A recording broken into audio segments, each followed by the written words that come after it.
Halo sahabat LMI Channel di mana saja berada. Alhamdulillah malam hari ini kita kedatangan tamu. Dan pas tamu kita spesial, dan ini tempat yang baru, pojok LMI ini. Biasanya kita ada di dalam ruangan, tapi kali ini kita berada di outdoor. Dan tamu kita pertama, dan tentu ini jadi sejarah juga bagi LMI Channel ya, karena didatangi oleh tokoh muda Lombok Barat yang saat ini sebagai wakil ketua DPRD Provinsi NTB ya.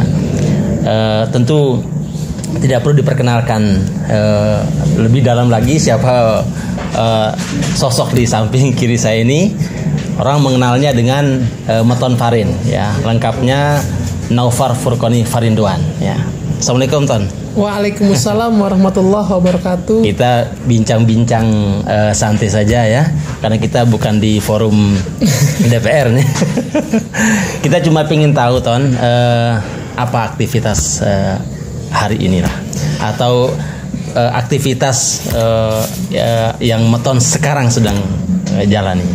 Baik, pertama terima kasih Pak Ustadz, lalu Muhammad Iqbal. Siap. Alhamdulillah saya bisa diundang dan duduk di tempat yang sungguh terhormat, apalagi ini tempat yang baru ya. Pojok LMI ya, namanya luar biasa.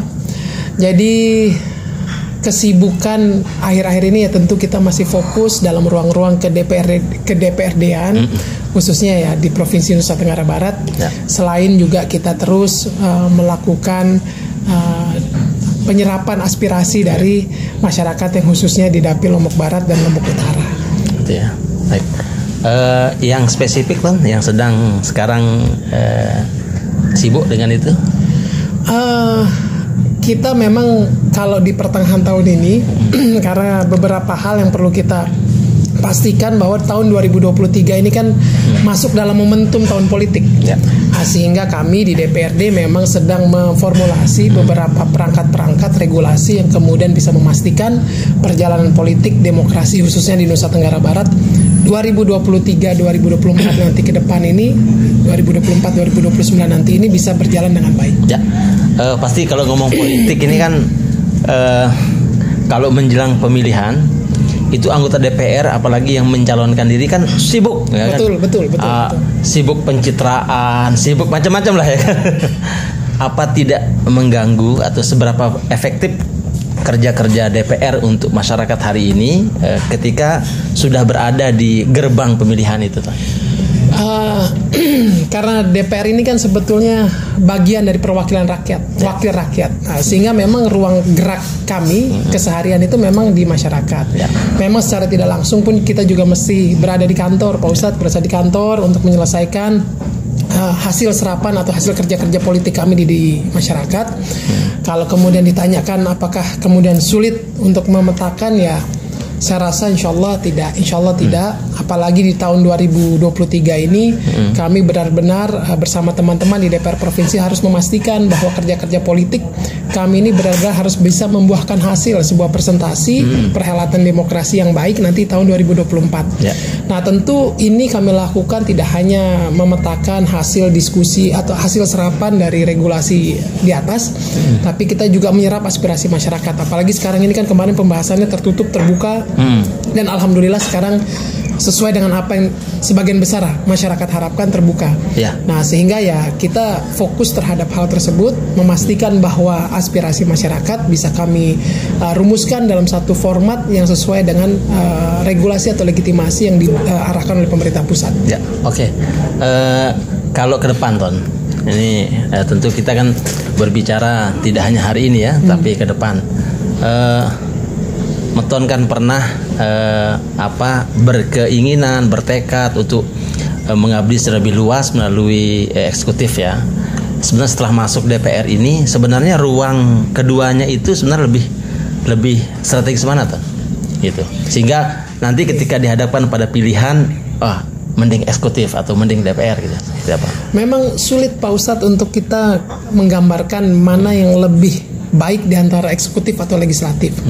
Cuman secara prinsip eksekutif memang cenderung lebih memiliki ruang pola untuk membentuk atau merealisasikan sebuah kebijakan-kebijakan strategis dibanding di DPRD. Kalau di DPR ini kan, kalau kita bicara Lombok Barat jumlahnya 45, di provinsi jumlahnya 65. Sementara di provinsi memiliki 2 orang kepala daerah, gubernur, wakil gubernur, begitu juga di Lombok Barat, bupati dan wakil bupati. Jadi kalau diminta untuk menarasikan ruang mana yang kemudian lebih penting dibanding yang lainnya, saya rasa ini agak berat untuk dijawab. Cuman yang jelas secara substansi, eksekutif memiliki ruang-ruang kerja yang memang diberikan kewenangan untuk membuat sebuah pola. Pola untuk menyusun program, kegiatan atau apapun yang kira-kira memang berdasarkan oleh keinginan masyarakat. Tentu keinginan masyarakat ini sudah diserap oleh DPR, yang kemudian diformulasikan oleh DPR menjadi garis atau acuan bagi eksekutif untuk merealisasikannya. Nah, kalau kita lihat kemudian di Lombok Barat secara khusus, tentu yang penting untuk membuat Lombok Barat ke depan adalah kondusivitas politik kita, baik di DPR ataupun di eksekutif. Nah, tentu mudah-mudahan Lombok Barat ke depan mampu membangun atmosfer kondusivitas politik yang baik agar kemudian kerja-kerja kinerja untuk daerah ini bisa lebih baik ke depannya. Kalau orang melihat Meton misalnya di televisi atau secara langsung ya, tampil di beberapa panggung lah publik itu, selalu diasosiasikan Meton ini akan menjadi pemimpin Lombok Barat. Amin. Gitu kan? Karena barangkali pengalaman sebelumnya sudah pernah ikut kontestasi itu kan. Lalu Meton seberapa kuat keyakinan Meton, kemudian tekad Meton untuk ikut kontestasi politik, khususnya di eksekutif. Ini pertanyaan berat ini Pak Ustadz ya. Tapi begini, satu hal yang harus kita yakini bahwa bupati atau wakil bupati atau kepala daerah Lombok Barat ke depan itu sudah dituliskan. Nah, tentu kita sebagai pribadi atau mungkin sosok atau bagian dari masyarakat Lombok Barat, kita berusaha untuk berikhtiar. Tentu dibarengi dengan kerja-kerja ikhtiar demokrasi, politik, dan juga dengan doa-doa. Kalau kemudian pertanyaannya seberapa yakin, saya semenjak awal masuk di dalam dunia politik ini memang sudah fokus untuk berjuang ingin menjadi salah seorang kepala daerah di Kabupaten Lombok Barat. Walaupun alhamdulillah pada saat 2018 yang lalu jalan Allah memberikan sebuah hadiah yang luar biasa, kita kalah di pertarungan.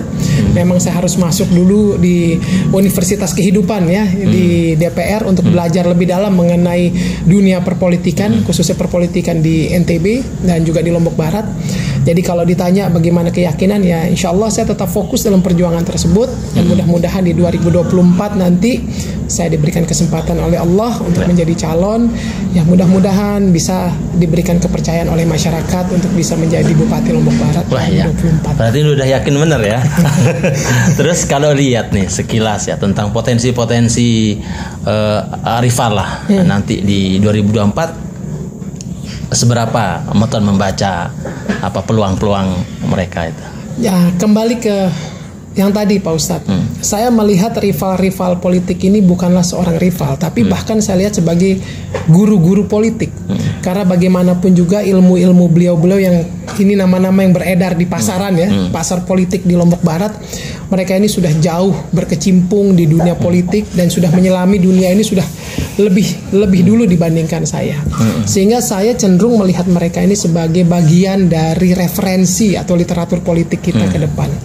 Nah, saya berharap kalau tadi kita lihat bahwa kan ini pemimpin Lombok Barat atau Bupati Lombok Barat ke depan ini sudah tertulis Pak Ustadz. Kita ini hanya berikhtiar dan berdoa. Jadi saya berharap semoga pemilih atau kepala daerah ke depan ini benar-benar bisa membawa amanah masyarakat Lombok Barat yang lebih baik, dan juga saya berharap kondusivitas dalam pemilu atau pilkada pilkada 2024 ini juga kita harus sama-sama menjaga lah agar kemudian jangan sampai pilkada atau kontestasi pilkada 2024 ini malah membuat kita kemudian menjadi jauh atau mungkin saling memusuhi atau mungkin saling memberikan stempel negatif, karena bagaimanapun juga perjuangan politik kita ini perjuangan yang mulia. Jadi saya berharap tentu terhadap saudara-saudara juang saya yang mungkin akan ikut dalam kontestasi pilkada ke depan, mari kita wujudkan pilkada ini karena ini didasari oleh tujuan yang mulia. Jadi jangan nodailah perjuangan ini dengan hal-hal yang tidak mulia. Ya, jawaban khas politisi dan jawaban yang selamat lah. Iya. Tapi kadang-kadang Ton ya, apa namanya? Boleh sambil minum kopi nih Pak Ustadz ya. Biar gak rileks dikit. Tapi kadang-kadang gini ya Ton. Ketika misalnya di atas itu berantem lah, katakanlah berantem lah, debat dan sebagainya. Di bawah kan ikut-ikutan nih, ya. Pagi debat berantem, kemudian di bawah juga ikut berantem. Tapi begitu sore harinya mereka saling rangkul. Di bawah ini nggak bisa saling rangkul. Sebenarnya bagaimana sih sebenarnya edukasi politik untuk itu, Ton? Nah inilah yang kemudian menurut saya kalau kemarin pada saat Bintek gitu ya, kebetulan ada salah seorang narasumber, ada seorang penanya yang bertanya bahwa figur pemimpin itu setidaknya dari sudut ya, kalau dari sisi keislaman itu kita bicara kolbu, sidik, amanah, fatonah kan itu. Nah, ini si penanya mengatakan bahwa setidaknya harus memiliki 3 hal. Satu, intellectual quotient, spiritual dan juga emosional. Nah, buat saya ini menjadi suatu hal yang mutlak dan wajib. Pemimpin atau calon pemimpin harus mampu dalam makom yang sesuai menjadi calon kepala daerah. Kenapa? Karena jangan sampai kemudian ketidakseimbangan di antara 3 hal itu ada, kalau saya memandang dari bagian dari kolbu ini Pak Ustadz ya, ketidakseimbangan dari hal itu kemudian bukannya dia mengedukasi atau mengadvokasi para pejuang-pejuangnya, malah cenderung memanfaatkannya menjadi komoditas politik. Nah inilah yang kemudian kalau Pak Ustadz katakan tadi, di atas bisa rangkul-rangkulan tapi kemudian di bawah tetap seperti itu. Nah ini tugas dan kewajiban dari calon pemimpin, dan mudah-mudahan pemimpin yang nanti jadi di Lombok Barat, saya meyakini itu pasti yang terbaik untuk Lombok Barat, dan pemimpin inilah juga harus mampu kemudian memberikan ruang atau ekosistem atmosfer yang sejuk bagi juga untuk para pendukung-pendukungnya. Artinya apa?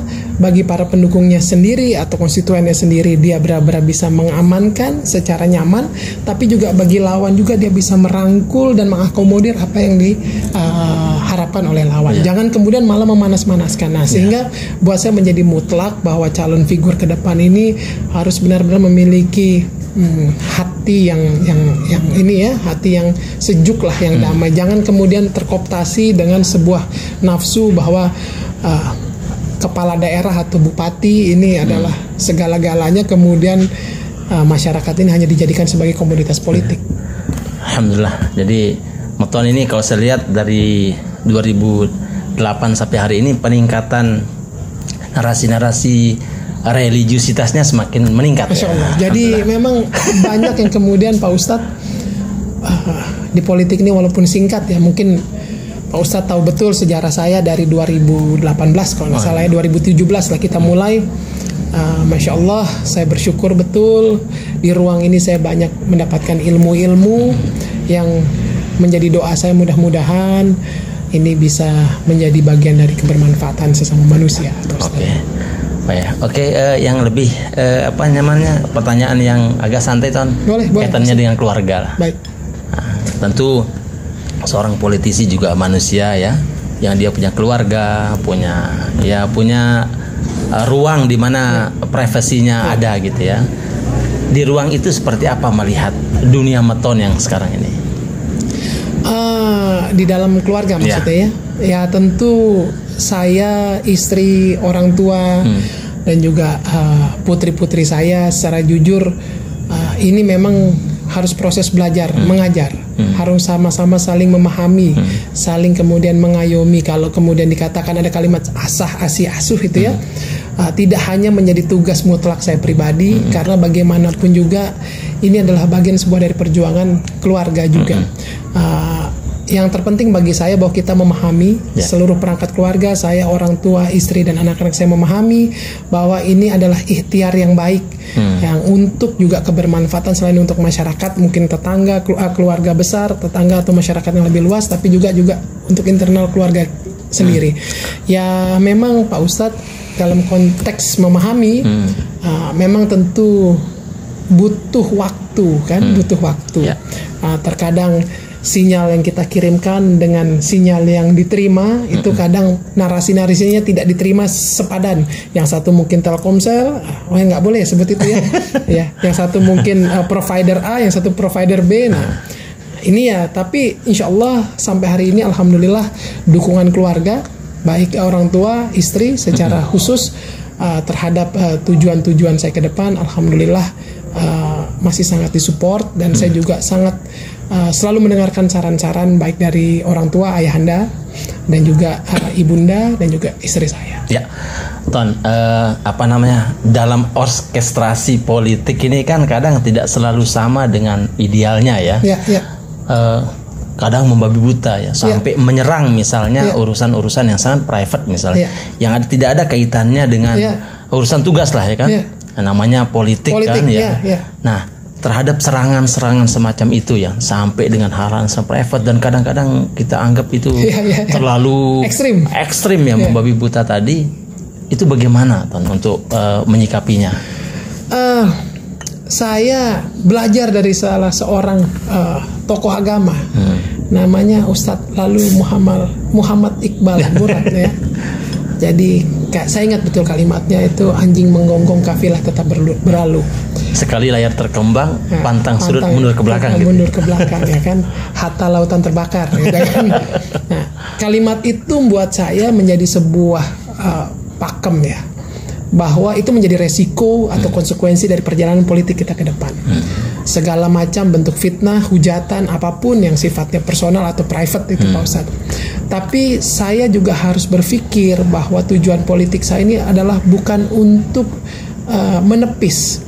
Saya akan berusaha menjawab, mengklarifikasi secukupnya, tapi saya tetap fokus dengan perjuangan saya ke depan, yaitu bagaimana kemudian ikhtiar saya sampai dengan pelabuhan yang namanya menjadi Bupati Lombok Barat 2024. Siap. Jadi ya tetap kita terima, sakit, kecewa sangat Pak Ustadz ya, tapi ya itulah konsekuensi dan resiko politik. Kadang kita salah berucap, salah menegur, salah berpakaian, macam-macam lah. Isu-isu negatif ya kan, kemarin itu 2017, 2018, isu-isu yang kemudian menyatakan bahwa saya ini anak pungut dan sebagainya. Bagi itu saya, setelah pemilihan hilang. Setelah pemilihan hilang, sekarang muncul lagi. Sekarang muncul lagi Pak Ustadz. Jadi ya saya akan tetap mengklarifikasi, karena buat saya itu adalah sebuah bukanlah sebuah kebenaran, tapi saya juga tidak mau habis tenaga dan energi saya hanya untuk menepis itu. Jadi anjing menggonggong kafilah tetap berlalu. Jadi kita respon gonggongan itu, tapi kita tetap harus berjalan terus. Oke. Kan pemilu kada dengan pemilihan DPR itu kan beda. Sedikit lah jaraknya kan. Kalau sebelumnya kan ikut pemilu kada, misalnya setelah itu bisa ikut DPR. Sekarang kan kayaknya harus memilih ya antara. Bisa, sebetulnya bisa. Cuman proses yang dilalui sampai dengan 9 bulan Pak Ustadz. Februari itu adalah pilpres, kemudian November itu adalah pilkada. Jadi jedanya itu sekitar 9 bulan. Dalam 9 bulan ini proses rangkaian penyelesaian dari pasca pilek ini masih bertahap, sehingga belum ibaratnya belum kering stempel atau tanda tangan KPU itu kita harus mengundurkan diri dan maju sebagai menjadi calon pilkada. Berbeda dengan 2018. 18 itu kan kemudian pileknya 2019, dan juga psikologis politiknya juga sangat berbeda antara 2018 dengan 2024 ini. Ya, dan kalau ngelihat rentang waktu yang dekat lah, belum kering stempel tadi itu, berarti orang akan benar-benar tahu siapa yang benar-benar mau nyalon di pemilu kada atau di DPR itu ya. Betul. Jadi memang secara personal sejatinya orang tersebut dalam kondisi politik 2024 ini harusnya dia sudah bisa memutuskan untuk memilih apakah dia di pilek ataukah di kepala daerah. Oke. Luar biasa. Jadi pertemuan yang menurut saya ini bagian dari sejarah tersendiri ya untuk LMI Channel, karena berada di tempat yang baru di pojok LMI ini, didatangi oleh tokoh muda yang menurut saya sangat cerdas ya dalam menyampaikan ide dan gagasannya ya.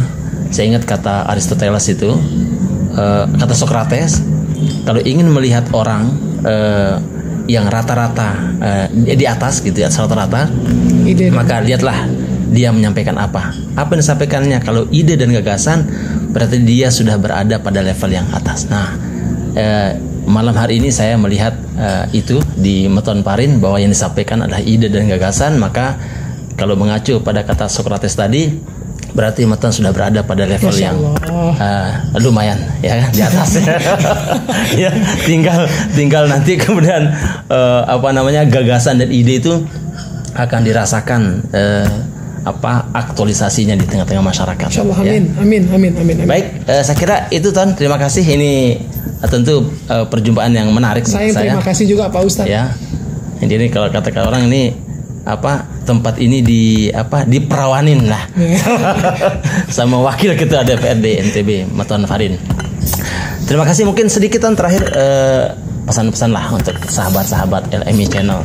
Kebetulan kita beberapa bulan terakhir ini lebih banyak ke aktivitas kegiatan di luar. Baru mulai podcast ini dengan Meton. Kita minta closing statement. Jadi sahabat-sahabat LMI, pertama saya ingin sampaikan bahwa LMI ini dikelola dan juga dimiliki oleh sosok Ustadz atau tokoh, kalau saya bisa katakan teknokrat yang luar biasa ya. Beliau tidak hanya berpikir secara visioner, tapi beliau ini juga memiliki pendalaman pondasi-pondasi keagamaan yang sungguh luar biasa. Sehingga bagi sahabat-sahabat LMI Channel, tentu pesan saya likes dan di subscribe ya, di subscribe channel ini agar kemudian syiar-syiar yang disampaikan oleh Bapak Ustadz Muhammad Iqbal Murad ini kemudian bisa terus berkembang dan bermanfaat untuk masyarakat. Baik, terima kasih. Terima kasih Bapak Nofar Furqani Farinduan, Meton Parin. Terima kasih. Sudah hadir di podcast LMI Channel, dan kita bertemu di podcast berikutnya. Wassalamualaikum warahmatullahi wabarakatuh. Waalaikumsalam warahmatullahi wabarakatuh.